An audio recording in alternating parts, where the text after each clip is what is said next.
Welcome back to the PlayStation Livecast, live here from the PlayStation Exhibit Hall. I'm Meredith Molinari, here with Marcus Nilsson of Need for Speed Rivals.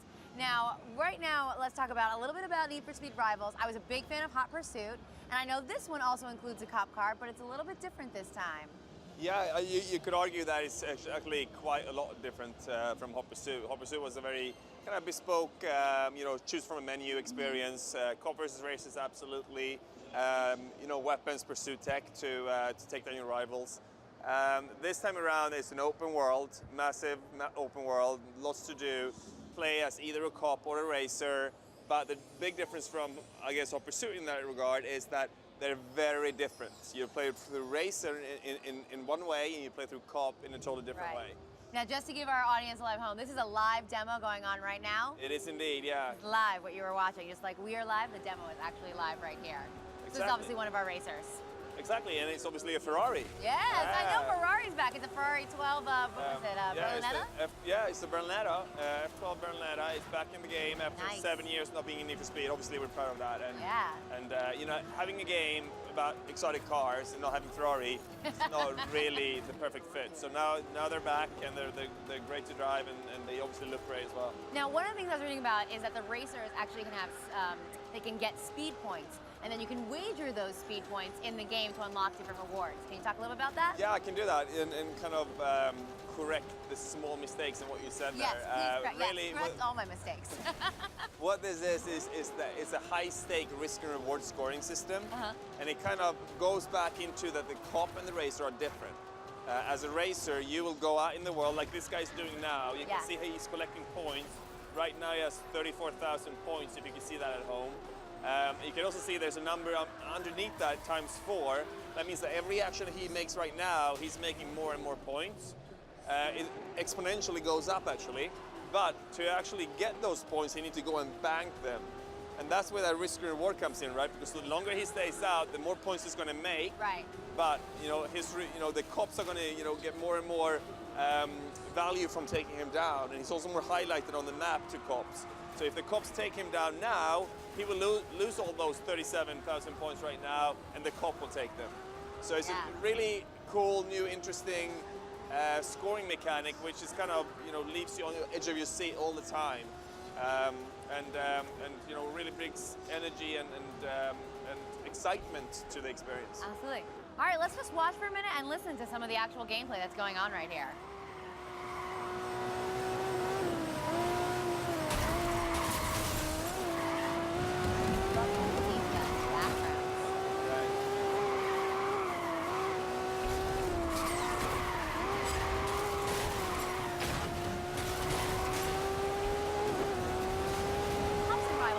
Work as a team.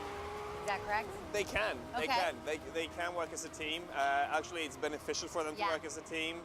But you absolutely do not have to. The kind of absolute biggest feature of this game is something we call all drive. Right. Now this is how they socially connect, right? Yeah. Really what that is something quite brand new.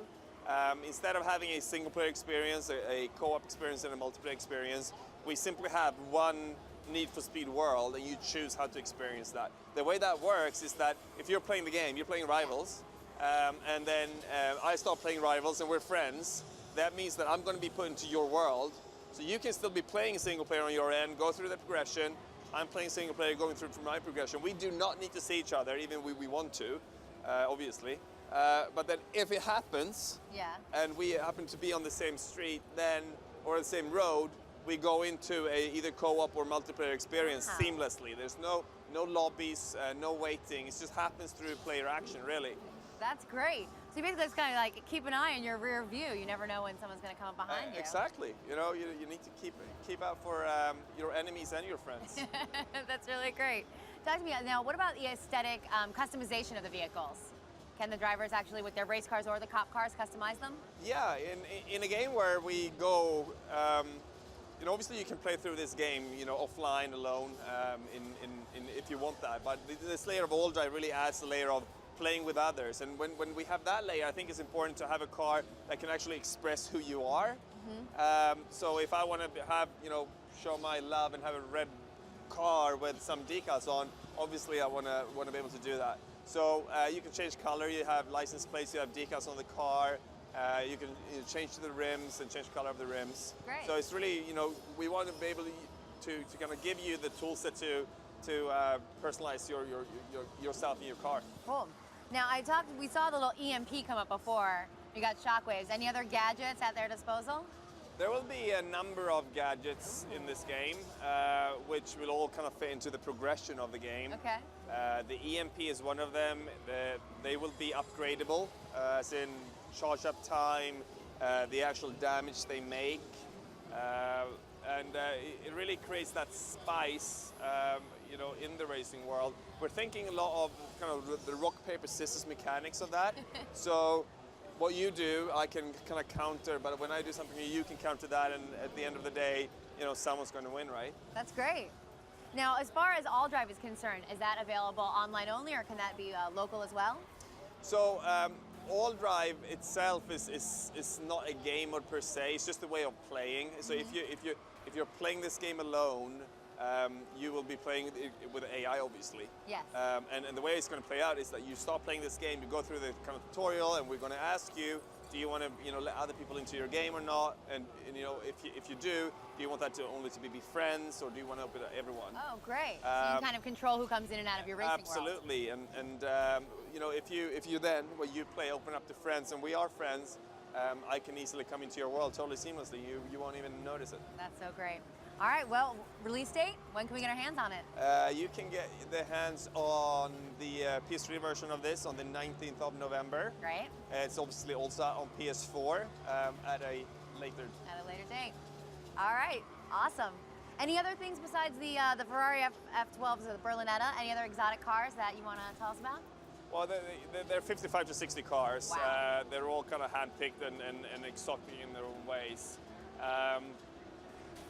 The thing that really kind of makes those cars stand out, though, I'd assume, is the way that we can build them and light them, and using use of the Frostbite 3 engine.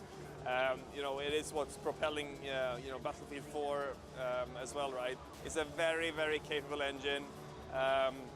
It is quite, with some margin, probably the best looking Need for Speed game we've ever made. And we're obviously very intrigued of taking it on to the next generation. All right, well, thanks so much. I can't wait to drive one. Thanks for joining us. All right, guys, up next, we're going to take a look at Puppeteer.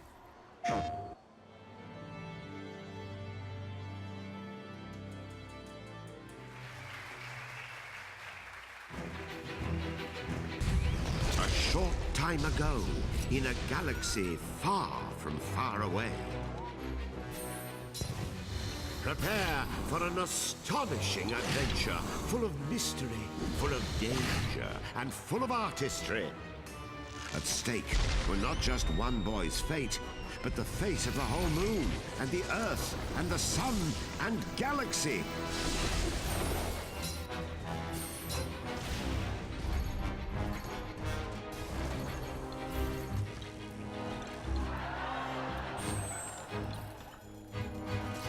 As the clash grew even clashier, the boy snipped, sliced, and sundered with the cold realization his life counted on it. The flimsy soul of a selfish boy had become the adamantine soul of a hero. Kuturo, may the forceps, scissors, be with you.